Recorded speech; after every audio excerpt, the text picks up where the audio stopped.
Udah, kalau memang kayak misalnya tadi dikatakan ada yang ingin berdebat lagi atau berdiskusi, apa sih yang mau didebatkan lagi? Betul, betul. Kesimpulan ini bahwa Balawi bukan cucu Nabi. Mustahil dari DNA mereka cucu Nabi. Jangankan mereka cucu Nabi, orang Arab aja bukan. Ini kesimpulan sudah kesimpulan qat'i. Sesuatu yang qat'i itu tidak usah diperdebatkan lagi. Sesuatu yang belum jelas, itu baru sesuatu yang ditaruh di Harus meja. diperdebatkan. Iya. Betul. Kalau sesuatu yang qat'i bahwa gula itu manis, lah kita tidak boleh menerima sebuah pernyataan dari orang lain bahwa gula itu pahit, wong kita sudah merasakan bahwa gula itu manis. Ini namanya qat'i. Sesuatu yang qat'i tinggal rasakan aja bareng-bareng. Nggak boleh husnudon. Nggak, saya nggak mau rasain gula. Saya mau husnudon aja. Nggak boleh, bos. Kalau saya mengatakan gula ini manis, sudah merasakan. Anda mengatakan gula ini pahit, bagaimana? Nggak mau saya merasakan. Saya maunya husnudon bahwa gula ini pahit. Nggak boleh seperti itu. Nah ini maka Gus Aziz ini luar biasa. Gus Aziz ini adalah salah satu putra Nusantara yang hari ini memberikan pencerahan tanpa ada rasa bosan. Bang TJ demikian. Saya bukan ini di depan orangnya memuji, karena memang sepantasnya. Karena setiap masa akan melahirkan anak-anak kebanggaannya. Masa lalu ada Panglima Polim, masa lalu ada Teguh Umar, masa lalu ada Cut Nyadin, masa lalu ada Hamengkubuwono, masa lalu ada Wangsa Kara, masa lalu ada Asmuddin, masa lalu ada banyak putra-putra Nusantara yang pada zamannya mereka tidak hanya tidur nyenyak di kasur-kasur mereka, tidak hanya nyaman dengan kekayaan yang mereka miliki sementara melihat rakyatnya menderita. Mereka berani mengambil resiko, masuk ke hutan, dicaci maki demi membela bangsa dan negaranya pada saat itu.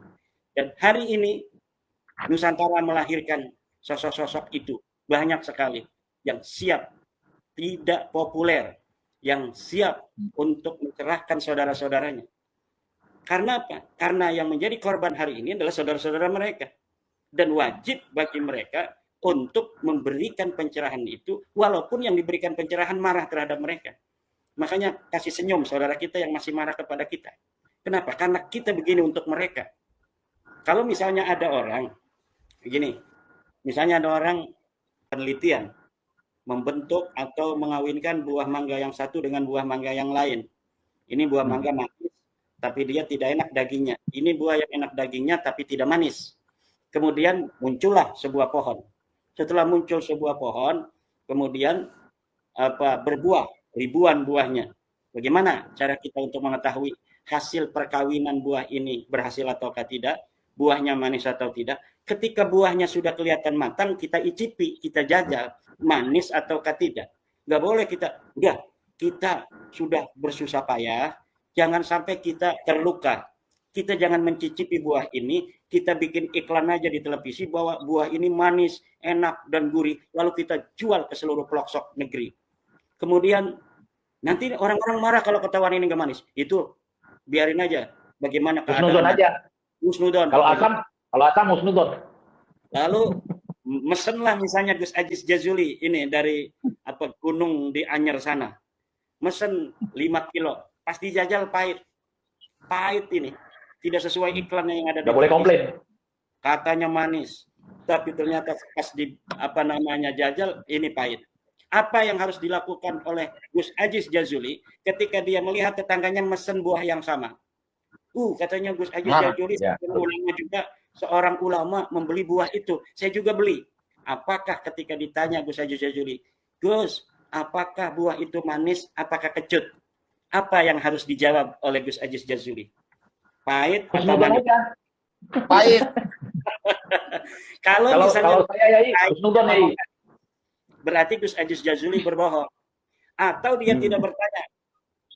Tetangganya tidak bertanya, tapi Gus Aziz Jazuli tahu tetangganya mau beli. Apa yang harus dilakukan oleh Gus Aziz Jazuli? Yang harus dilakukan oleh Gus Aziz adalah memberitahu pada dia, jangan beli buah itu karena buah itu pahit, tidak sama dengan iklannya.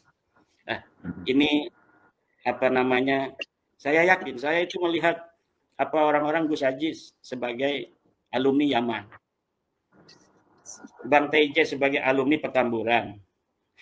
Betul. Saya juga teman banyak habaib-habaib dan lain sebagainya dulu. Rumah saya itu tempat persinggahan para habaib, Bang TJ. Ada yang mau ke Palembang, mampir dulu. Ada yang mau ke Pandeglang, mampir dulu. Biasa-biasa aja. Teman-teman saya itu memang sejak bab nasab ini nggak ada yang datang lagi kecuali satu orang dan sekarang sudah orangnya meninggal dunia. Biasa-biasa aja walaupun udah tahu bab nasab itu. Nah, ini yang hari ini tidak boleh ada misalnya seseorang yang mengatakan bahwa orang-orang itu karena kebencian. Kebencian seperti apa? Apakah orang yang mengatakan buah pahit itu pahit adalah karena kebencian? Bukan, itu karena kasih sayang dan cinta agar tidak banyak orang tertipu seperti saya yang telah beli buah 5 kilo yang katanya manis ternyata pahit. Nah, itu mungkin Bang TJ. Mohon maaf. Betul. Ya. Sangat bagus sekali analogi dari Kiai Imad ya terkait masalah itu.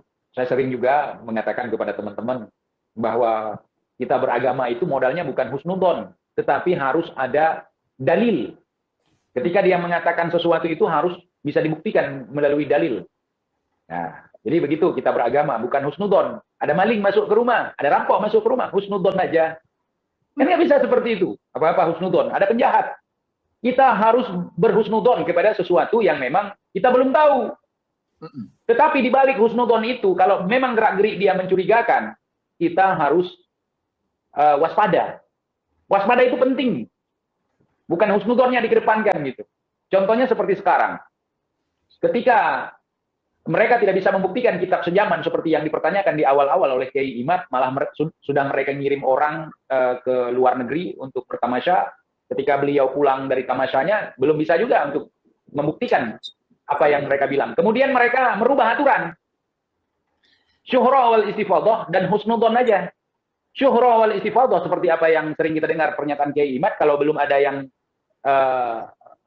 mendebat atau belum ada yang mengingkari, masih sah-sah aja gitu. Syuhra wal istifadah. Tapi kalau ada yang bertanya, kalau ada yang mempermasalahkan, kemudian kita nggak bisa jawab, syuhra wal istifadahnya gimana itu? Gitu.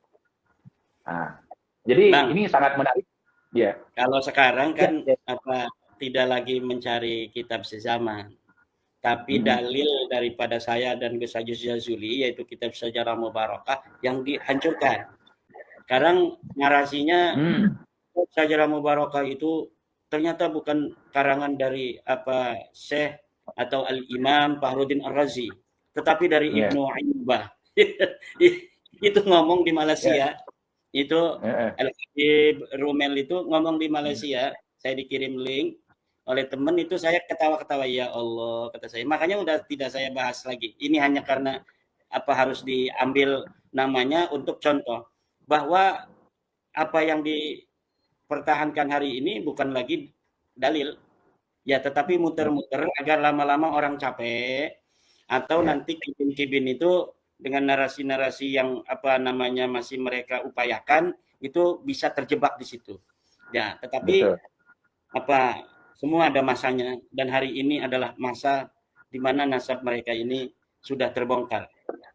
Di Yaman kemarin dari keluarga Bawazir baru ditulis kemarin ya 20 tanggal berapa? Tanggal 13 ya, hari Rabu itu. Tanggal 13 Mei dari keluarga Bawazir yang ada di Yaman, yang ada di Tarim, sekitar Tarim di situ, itu sudah menulis yang sama seperti saya. Nah, bahkan narasi-narasinya pun ini sudah semakin berani. Dari keluarga-keluarga yang lain pun, di As-Suaibi dan yang lain, sekarang mereka mulai terbuka. Oh, memang ada masalah ini. Karena apa? Saya pernah katakan Gus Haji bahwa kalau sejarawan-sejarawan Yaman ketemu saya, kemudian saya kasih kunci-kunci, maka mereka akan terbuka dari genggaman sejarah cipta kondisi dari keluarga Balawi ini. Karena yang ada itu, Bang TJ, adalah cipta kondisi sejarah, cipta kondisi historis yang ditenagai oleh sebuah keinginan kuat untuk menguasai secara dominasi spiritual. Paham. Ya. Jadi, dan itu banyak yang terjebak, sejarawan banyak yang terjebak. Ya, saya lihat baru hanya ada beberapa profesor yang terbuka. Profesor Mufli kemudian sekarang tambah Profesor tambah Syekh Salim bin Muhammad Al-Qadi Bawazir, Syekh Abdullah Suaibi, kemudian dari golongan Salafiyah itu ada Syekh Muqbil Al-Wada'i dan lain sebagainya. Ini mulai terbuka bahwa memang klaim yang selama ini apa namanya itu digembar-gemborkan ternyata tidak terbukti dalam sejarah. Sebuah klaim yang ada di 9 itu ramai hanya di abad setelah 9, abad 10, abad 11, 12, 13. Sebelumnya is nothing. Tidak ada satu informasi pun bahwa mereka keturunan Nabi. Dan sekarang ini mulai ulama-ulama Yaman itu membaca kitab-kitab sebelum abad ke-9. Sebelum abad 9 itu ramai kitab, dari mulai kitab hadis, kitab sejarah, kitab fikih, kitab nahu. Karena ulama-ulama Yaman, orang-orang Yaman asli itu, orangnya cerdas-cerdas. Mereka kebanyakan keturunan dari orang-orang mulia dari Bani Qahtan. Seorang syarif-syarif Bani Qahtan, raja-raja Qahtan. Kemudian ada yang pendatang dari Mekah Madinah, yaitu dari Bawazir, Baswedan. Ini Bani Quraisy dan telah terverifikasi secara DNA. DNA mereka betul-betul DNA orang Arab. Nah, jadi secara nasab ini Bawazir misalnya adalah keturunan dari Bani Abbas, dari apa namanya Ibnu Abbas, pamannya Rasulullah, yang DNA-nya sama dengan DNA Rasulullah. Nah, kemudian secara nasab pun terverifikasi. Nah, dan tetapi kemudian mereka kok bisa kalah di sana, kenapa? Karena mereka sebagai orang Quraisy asli itu ya mirip dengan orang Indonesia ini, mirip dengan keturunan Wali Songo, karena keturunan Wali Songo itu Bani Quraisy juga. Jadi mereka kalau misalnya kayak Bang Teja tadi saya bilang turunan raja besar, itu dia malu, menampik. Bukan, saya bukan turunan raja. Kenapa? Karena memang malu. Leluhur kita seperti itu, kitanya hanya bisa seperti ini. Nah, tetapi ada orang yang yuhibbuna ayyuhmadu bima lam yaf'alu. Orang-orang yang senang dia dipuji tentang apa yang tidak mereka lakukan. Yang dimaksud mereka ini adalah leluhur mereka. Leluhur mereka tidak melakukan apa-apa, tapi mereka senang dipuji dengan apa yang tidak dilakukan oleh leluhur mereka itu, karena dengan leluhur mereka dipuji, mereka akan terangkat juga. Kenapa harus ada makam-makam palsu yang diasosiasikan orang-orang di masa lalu? Karena orang yang mengaku keturunannya di masa ini kemudian akan terangkat karena diciptakan leluhur palsu di masa lalu yang dikatakan sebagai pendiri NU misalnya, yang dikatakan sebagai seorang yang perang di Yogyakarta kata semua denigran.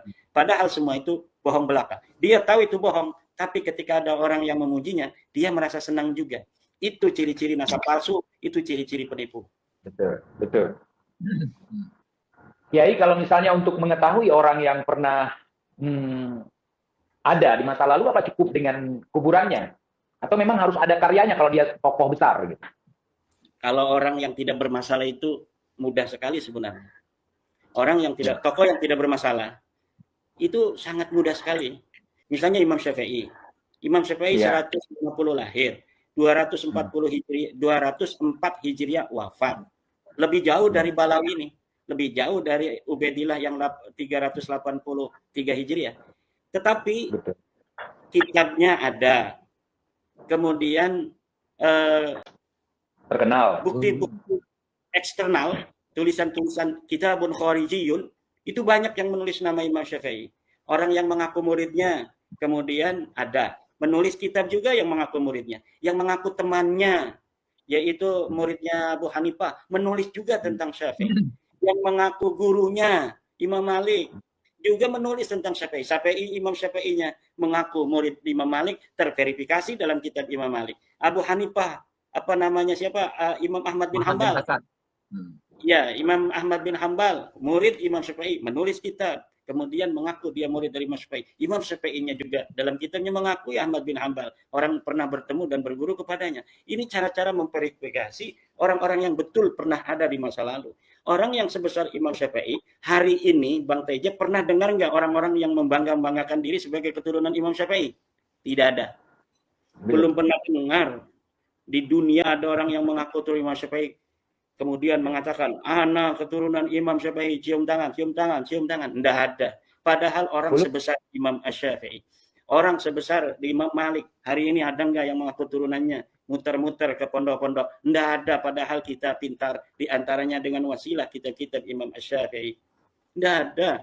Orang-orang besar di masa lalu, keturunannya adabnya itu mirip dengan Bang TJ. Mungkin keturunan Imam Syafi'i ada, tetapi dia menyembunyikan diri karena apa? Karena ilmunya tidak seperti leluhurnya itu. Karena kemampuannya tidak seperti leluhurnya itu. Nanti mungkin kalau suatu masa, suatu ketika ada seorang keturunan Imam Asy-Syafi'i, inshoha ada, kalau misalnya ini betul ada, maka baru dia akan mengaku saya turunan Imam Asy-Syafi'i. Ketika pangkatnya sama dengan Imam Asy-Syafi'i. Nah, ini orang asli loh, ada di masa lalu. Keturunan Raja Ken Arok. Besar sekali dia dulu. Jarang orang ngaku saya turunan Ken Arok, enggak ada. Turunan Siliwangi memang banyak yang mengaku. Ya, untuk apa itu? Hanya untuk silaturahmi saja. Dan berani tes DNA apabila ada darah Siliwangi ataukah tidak. Darah Fathahilah ada ataukah tidak. Darah Samudra Pasai ada ataukah tidak. Ini kalau tapi bukan untuk menjajah orang. Bukan untuk menjajah orang, gitu. Iya, bukan. Ini misalnya, misal Bang Tejen dah percaya kalau saya turunan Aceh. Bisa dites DNA, saya dan Bang Teja apakah ada pertemuan genetik, kata Dr. Sugeng, terminal mana? Itu ada nanti. Bisa jadi dari apa namanya itu yang dekat, minimal dari yang jauh, dari Syekh Nabi Nuh alaihissalam misalnya. Ini pasti ada keterkaitan saja. Dan semua sekali lagi tidak perlulah membangga-banggakan keturunan masa lalu. Keturunannya seperti apa itu tidak penting. Yang penting hari ini kamu jadi apa? Hari ini kamu jadi apa? Apa yang kamu bisa lakukan? Ketika masyarakat membutuhkan seorang yang berspeak up tentang kebenaran, kamu berani atau tidak? Gak usah kamu banggakan keturunan di masa lalu. Kalau hari ini kamu diam, datuk kamu pun kira-kira sama seperti itu. Kalau di masa penjajahan, kamu mengaku sebagai keturunan seseorang, kamu lihat di masa penjajahan itu, datuk kamu ngeringkuk saya di dalam kasur atau di atas kasur, maka kira-kira kamu hari ini adalah kaca benggala dari leluhurmu masa lalu. Dan itu sebenarnya sesuatu yang tidak patut terlalu dilebih-lebihkan dan dibahas. Betul. Setiap masa ada orangnya, setiap orang ada masanya. Hari ini adalah masanya. Teuku Iqbal Johar, Aziz Jazuli, Imaduddin Usman. Masa lalu bisa siapa saja yang mengisi. Tapi hari ini putra-putri bangsa Indonesia yang ada di layar yang saya lihat ini, Teuku Iqbal Johar, Aziz Jazuli, Imaduddin Usman. Masya Allah. Betul. Saya pernah diajarkan tentang kita tidak boleh membangga-banggakan nasab. Dan kita nggak boleh, sekalipun kita keturunan yang mulia, kita nggak boleh membangga-banggakan nasab.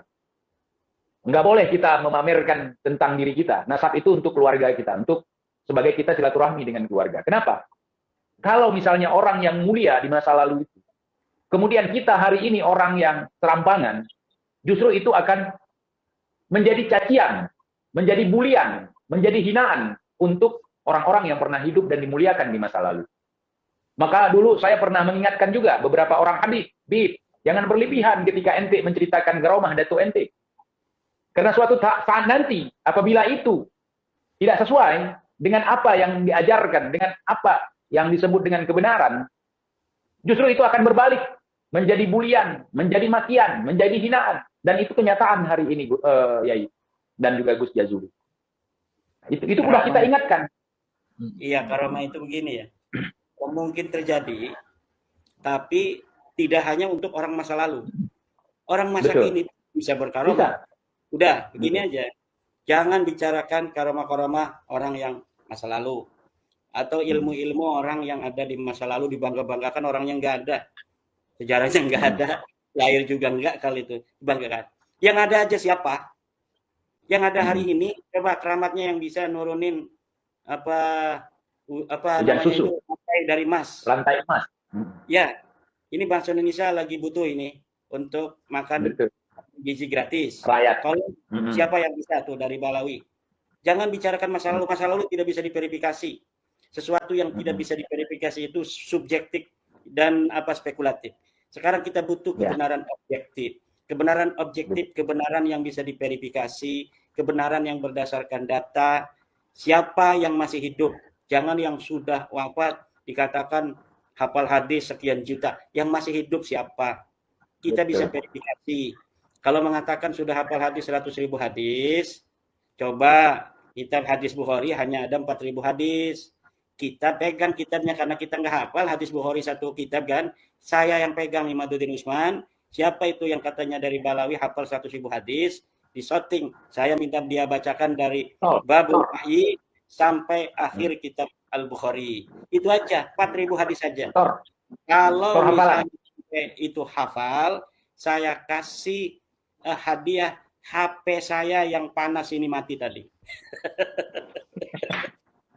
HP baru 15 menit kita ini langsung panas, 3 detik lagi HP Anda mati. Mati. Saya tambah hadiahnya. Saya Oke, kasih asbakul majmumah ini. Asbakul yes. majmumah yang fungsinya bisa melihat sesuatu yang tidak kelihatan. Iya, jadi itu karomah itu.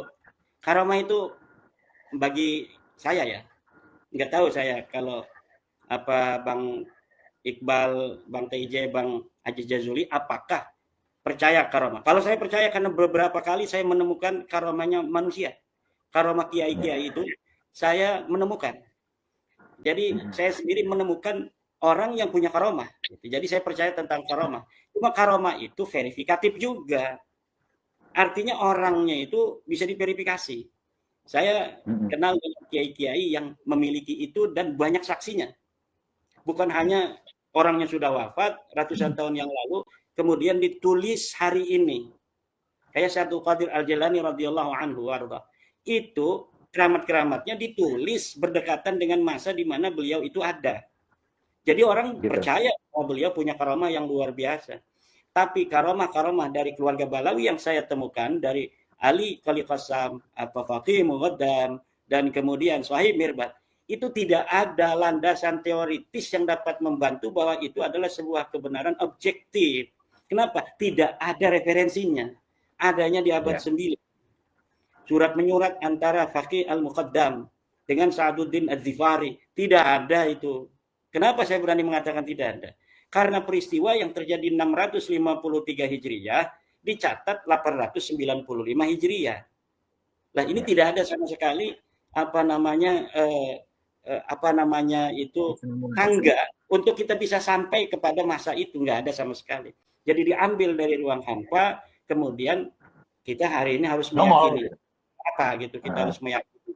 Memang otak-otak apa bangsa Indonesia apa namanya tidak cerdas-cerdas. Dari dulu leluhur kita bikin kerajaan-kerajaan besar. Dari dulu leluhur kita bikin Borobudur, bikin Candi Jago, Candi Tikus, kemudian bikin apa namanya itu Gunung Padang di Jawa Barat dan lain sebagainya. Tahun 700 Masehi, 700 Hijriah, Ibnu Battuta sudah pergi ke Aceh dan di sana lihat dia seorang raja yang saleh, raja yang dicintai rakyatnya, yang telah memeluk agama Islam, yang telah bermadzhab Syafi'i, yang telah memiliki kapal-kapal besar, diagungkan oleh para raja-raja lainnya. Nah, itu leluhur-leluhur kita masa lalu bangsa Nusantara. Ente leluhurnya siapa? Sebutkan. Nggak ada. Ibnu Battuta nggak mencatat leluhur ente. Yang dicatat leluhur kita. Yang dicatat Ibnu Battuta itu leluhur kita, bukan leluhur ente. Leluhur kita orang besar tercatat oleh Ibnu Battuta di abad 7. Mana catatan tentang leluhur ente? Dari kita mana saja? Nggak ada. Kita lebih mulia daripada ente. Maaf. Karena ini kenyataan sejarah yang tertulis. Bukan dari kami yang mencatat. Yang mencatat orang lain. Yang mencatat Ibnu Battuta. Seorang pengelana dari Maroko. Yang datang ke negeri kami. Mencatat kemuliaan kami. Mencatat kakek-kakek kami. Sekarang aneh tanya. Yang mencatat kakek ente di masa mereka siapa? Siapa yang lebih mulia, kakek ente apa kakek aneh? Kakek aneh yang lebih mulia daripada kakek ente. Ini yang terjadi dalam sejarah. Dan ini bisa diverifikasi. Ini kenapa pada diam begini dua-duanya? Aku di sliding lagi nanti ya. Betul begitu Yai. Kita makin lama, kalau kita dengerin datuk mereka, makin lama datuk kita bukan siapa-siapa. Makanya saya tanya sama mereka, kalau semua datuk kalian yang berjuang datuk kalian, yang menyebarkan Islam datuk kalian, terus datuk kami sebagai pemilik negeri ini ngapain gitu masa hidupnya? Ngapain gitu? Kemudian ketika mereka tidak mampu, maaf ya, saya dikasih kesempatan kan barusan. Sedikit lagi. Seandainya semua itu datuk mereka, kemudian ada datuk kita yang hebat gitu, seperti misalnya Wali Songo gitu kan, maksudnya datuk bangsa Nusantara, nanti takut di framing saya ngaku-ngaku cucu Wali Songo gitu. Nah, jadi ketika datuk kita itu nggak bisa mereka jatuhkan, kemudian mereka begal di situ, mereka hadang nasab beliau di tengah jalan, tiba-tiba udah jadi dari jalur Amul Fegi. Itu ya yang membuat saya nggak percaya omongan mereka terkait itu. Saya dari kecil, ya kan, sampai kakek saya meninggal, tidak ada yang cerita bahwa para sunan ini, para wali 9 ini adalah dari jalur Amul Fegi, Ba'alawi. Dan itu banyak diketahui oleh orang Aceh terkait masalah itu. Jadi mereka kok bisa mau membegal, nunggu di tengah jalan, kemudian diambil satu-satu datuk mereka. Kemudian tadi Kiai Imad sempat menyinggung tentang hapus saja nama-nama luar negeri gitu. Seperti misalnya Bin Syihab, seperti misalnya Bin Smith. Dulu Kiai pernah di tahun 65 orang Ba'alawi yang bermarga Aidit itu berbondong-bondong marga Aiditnya dihapus. Gitu. Sekarang muncul lagi di permukaan yang membedakan Aidit dengan Aidit gitu. Itu Aidit PKI, kalau Aidid itu Ba'alawi gitu. Jadi kalau As-Saqaf itu Habaib, kalau As-Segaf itu terserah ya, karena ada Kiai Mat saya nggak lanjut. Kemudian kalau Bin Sumaib itu Habaib, kalau Bin Semit itu PKI mungkin karena salah huruf. Nah, atau Yahudi Amerika, marga Smith. Nah, gitu ya. Jadi saya kesal ketika mereka mengatakan bahwa Wali Songo itu nggak ada keturunan. Kalaupun ada, itu dari jalur perempuan. Habis itu, Wali Songo itu dari jalur Amul Fagi. Satu jalur dengan anak. Bin Smith, gitu. Ini orang kenapa? Ini orang gitu. Kok tiba-tiba ngaku gitu? Dulu kemana aja? Nih, berhubung ada Kiai Iman nih, saya lepaskan unek-unek. Saya lepaskan Iqbal gitu. Jadi dulu, saya pernah nanya sama mereka, kenapa Wali Songo itu nggak ada yang di depan namanya itu Habib gitu. Oh, Wali Songo itu kan zuriat Nabi. Wali Songo itu nggak pakai habaib, ya kan? Karena di situ ada Belanda. Kalau Belanda tahu beliau habaib, habis dibunuh, habis ditumpas gitu. Terus kenapa Utsman bin Yahya itu Munir Utsman, Mufti Batavia itu besar sekali nama Habibnya gitu. Al-Habib Al-Sayyid Utsman bin Fulan bin Yahya. Kenapa nggak takut? Kenapa justru dikasih pangkat, dikasih jabatan, gitu. Jadi cerita mereka itu nggak sinkron, gitu. Akhirnya tumpang tindih narasi mereka versus narasi mereka sendiri. Akhirnya kita dipaksa untuk husnudon aja. Sedangkan mereka sendiri aja nggak bisa husnudon dengan cerita mereka sendiri, gitu. Jadi, sama Bang TJ, saya mohon izin dulu, saya di ada pengajian. Mangga. Ini juga nanti kita lanjut ini 1 jam. Sudah sejam kita. Ya, saya janji sama Kiai Iman tadi 1 jam. Terus aja, kita nanti akan closing statement ini 1,5 jam ini. Siap. Boleh. Langsung aja mau Kiai Iman atau mungkin Gus Aziz Jazuli juga boleh. Gus Aziz dulu closing statement. Siap. Terima kasih atas kesempatannya Bang TJ ya di channel yang sangat wow ini. Sederhana. Kata-kata terakhir saya atau closing statement saya. Jangan kata-kata terakhir. Mau mana? Mau mi'raj? Jadi kita sebagai bangsa Indonesia itu tentu harus berbangga diri sebagai bangsa Indonesia yang leluhur kita itu ada di sini semenjak zaman dulu yang merupakan bangsa yang begitu besar, penuh dengan perjuangan, orang-orang yang pemikirannya itu maju, sehingga jangan sekali-kali kita sebagai bangsa Indonesia itu mau untuk menjadi jongos dari bangsa pendatang yang sampai saat ini mereka belum sadar bahwa nasab mereka adalah nasab yang palsu, dan siapapun bangsa Indonesia, baik itu dari kalangan kiai mau dari kalangan yang Gus, baik itu dari kalangan akademisi, nah itu jangan sampai berhenti belajar. Mungkin itu saja yang dapat saya sampaikan dalam kesempatan kali ini. apalagi petani, kalangan petani seperti Ana. Masya Allah. Baik, closing Dari statement mungkin sebelum kita ditutup oleh Bang TJ, saya terima kasih sekali kepada Bang TJ yang diberi kesempatan untuk bisa tampil di channel ini. Terima kasih pada Gus Aziz Jazuli juga yang berkenan membersamai saya pada malam hari ini. Dan kesimpulan dari perbincangan kita malam hari ini adalah bahwa satu, Ba'alawi Habib itu bukan keturunan Nabi. Dan itu sudah tidak bisa lagi dibantah secara tes DNA dan kitab-kitab nasab serta kitab sejarah. Tetapi walau demikian, tidaklah ada alasan bagi kita untuk membenci mereka secara zat mereka. Kita tetap saudara sebangsa dan setanah air, dan mudah-mudahan mereka mau jadi saudara kita sebangsa setanah air dengan bersama-sama membangun negara kita ini yang tercinta Nusantara, untuk bersama-sama seuyunan di dalam bagaimana menjadi bangsa yang tidak merasa lebih dari yang lainnya. Karena para pejuang-pejuang Indonesia sendiri, seperti para pejuang-pejuang di Aceh, di Sumatera, di Kalimantan, di Papua, di Bali, di Jawa, dan lain sebagainya, hari ini pun mereka sama sekali tidak membanggakan dan merasa lebih memiliki dari yang lainnya.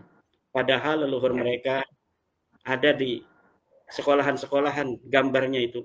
Tapi mereka kadang-kadang tidak berani untuk menatap gambar leluhur mereka itu yang dianggap orang sebagai pahlawan, karena mereka merasa malu tidak bisa berbuat seperti leluhur mereka itu. Oke, oleh karena itu, mari kita mengajak semuanya untuk mencintai bangsa dan negara ini, untuk menjaga persatuannya. Mari kita jaga pemimpin kita, Bapak Prabowo dan Bapak Gibran saat ini, dan mari kita siapkan pemimpin-pemimpin yang akan datang lebih baik dari hari kita hari ini, dari para keturunan kita, untuk menjaga tanah dan negara kita yang tercinta ini. Terima kasih. Assalamualaikum warahmatullahi wabarakatuh. Waalaikumsalam warahmatullahi wabarakatuh. Terima kasih sebanyak-banyaknya kepada Kiai Imad dan juga Gus Jazuli. Saya berharap sering-seringlah Kiai Imad memberikan pencerahan di channel yang sederhana ini. Mudah-mudahan teman-teman semua yang di bawah sudah menyimak. Tadi saya janji dengan Kiai Imad 1 jam untuk live karena beliau kan banyak jadwal mungkin ya. Jadi sekian teman-teman semuanya. Terima kasih banyak untuk kalian yang ada di bawah. Terima kasih juga untuk Kiai kita, Kiai Imad, yaitu sebagai narasumber kita. Dan juga terima kasih buat Gus Aziz Jazuli sebagai ekstrim. Beliau sudah belajar langsung ke terim. Sudah melihat langsung gitu. Ada bawa pasir, Gus? Pasir Ainat. Terima kasih. Kiai, di lain kesempatan, insya Allah PIJ akan mengundang kembali Kiai Imaduddin Usman Al-Banten dan Gus Aziz Jazuli. Assalamualaikum warahmatullahi wabarakatuh. Semoga Pak Taufik dapat hidayah. Semoga Pak Taufik dapat hidayah ya. Nah, oke. Baik. Oke, Bang. Makasih banyak ini, Bang. Saya nahan rokok dari tadi. Saya nggak kuat juga tadinya, mau nggak ngerokok saya. Nggak kuat juga akhirnya. Oke, Bang ya. Nggak mau nanti di framing gitu. Baik. Makasih Yai, makasih Kiai. Nanti kita komunikasi lagi kalau. Salam. Salam sama keluarga. Assalamualaikum. Insya Allah. Begitu juga di sana keluarga.